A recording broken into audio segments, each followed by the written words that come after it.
Hey y'all, welcome to The Happier Attorney, the channel where we talk about flat fees and mindset and how you can be a happier attorney. I am Brita Long, the author and creator of The Happier Attorney.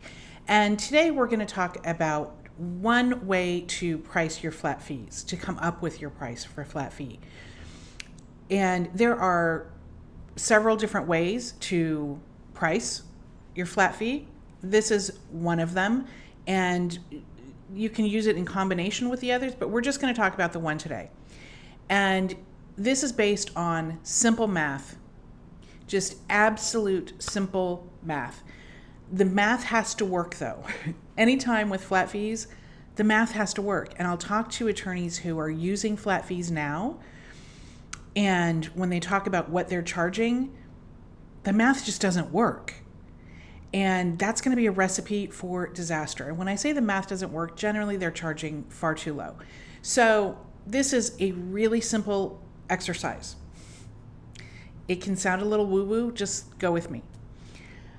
If you can set aside the money for 1 second, just put that to the parking lot, put it on a shelf for 1 second.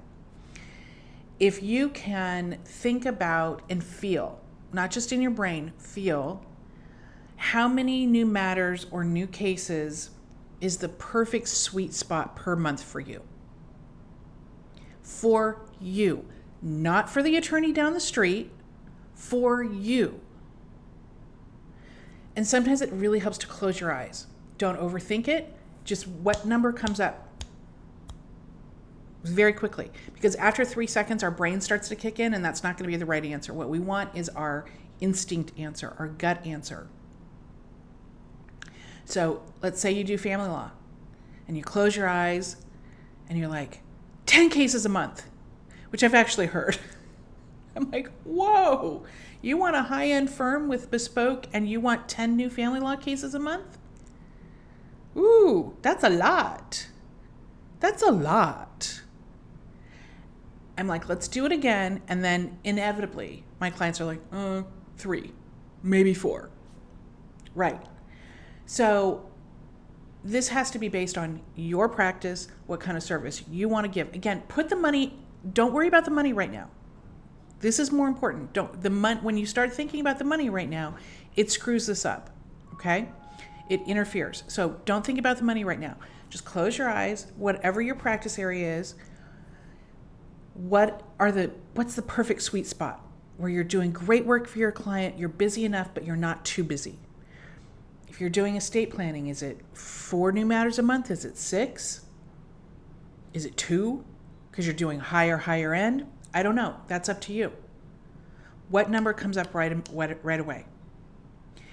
Let's say you have more than one practice area. Hopefully you don't have more than 2. But if you do that for each practice area, okay, I want 2 family law and 2 estate planning. I don't know, I'm making that up. But come up with your numbers. And again, here's the test. These are the numbers that make you want to go in and do an incredible job for your client. And know that you have the bandwidth to do that incredible job. Okay? So whatever your numbers are, let's say it's 4 new matters a month. Then just write that down. Then what do you want to gross? What do you want the practice to gross? And this is if you're a solo. Okay? If you have others, then what do you want? If you have other attorneys, what do you want to bring in? Okay? So let's say you want to bring in a gross of $400,000. Okay? Now we're just going to do basic math. So if we had 4 new matters a month, that's 48 a year. 400,000 divided by 48 means your average fee needs to be $8,400. Okay? Now, some of you're going to freak out at that. Like, oh my gosh, I can't get, a will up to $8,400. I didn't say get a will. Maybe you need to do more trust work. Maybe you need to work with a higher socioeconomic status potential client. Maybe you need to add value, add other bells and whistles. But absolutely, you could get an average estate up to 10 grand, 15 grand. I've done it. Okay? But the math has to work. So now if you're using flat fees and your average is 5 or 4, you can see where the problem is. There's no way based on that you're going to get up to 400 unless you take on more and more clients. When you just said your perfect sweet spot was 4. So if now you're having to take on 6 or 8, now you can see, the treadmill's going too fast. You're not doing your best work. There's always a way to get your service up to where someone would pay what you need them to pay. It might take some work. It might take changing your marketing, changing who you're going after, what kind of service you're going to give to them. But there's always a way to get up there. Always. There's an estate planning attorney close to me in rural Texas. His estate planning is $100,000. It's absolutely possible. Absolutely possible. So run your numbers. And what does your average need to be? And then go from there. So for instance, family law, let's say your sweet spot was 3 a month, no more than 4. Okay. What does your average need to be then? Does it need to be 20?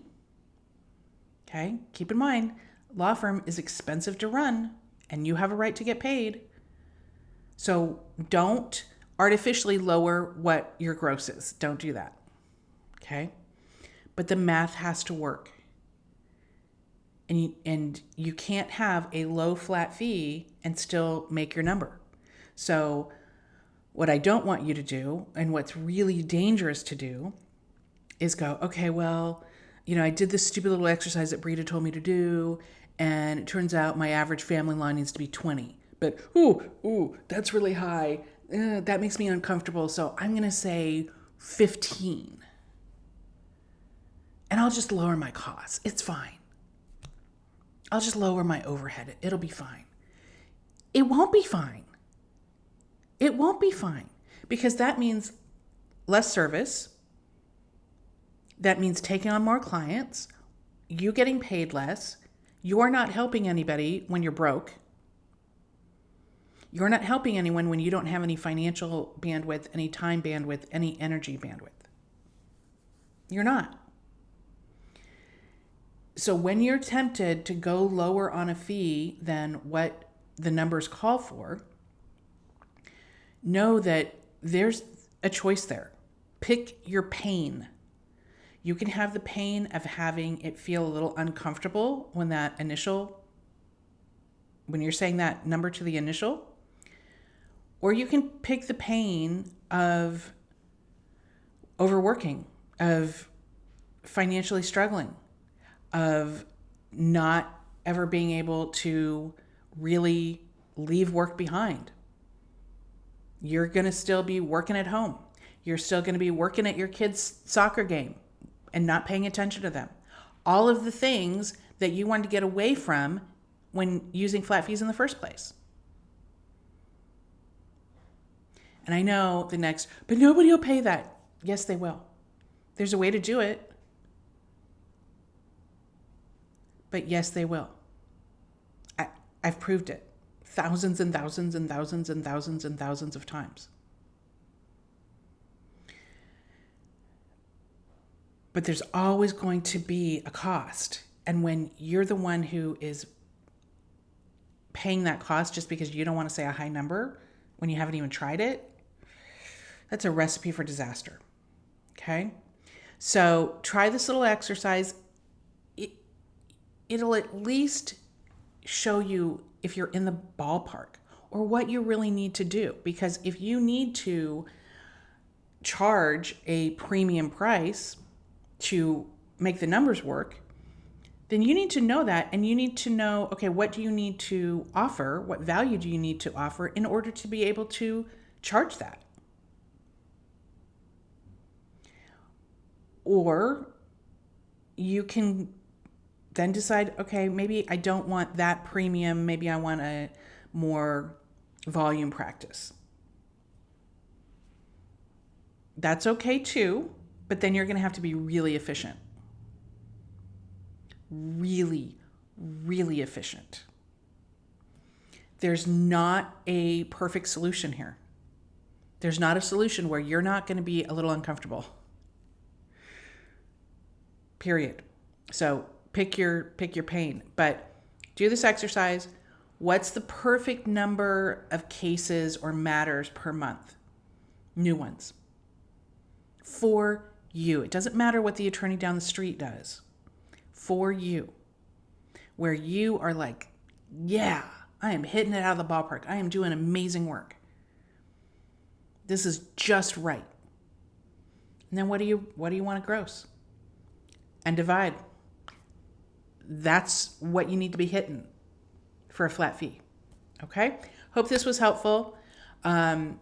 Please, if it was, like, subscribe. It really does help the algorithm so other attorneys see it and you see it. So we'll talk to you soon. Take care.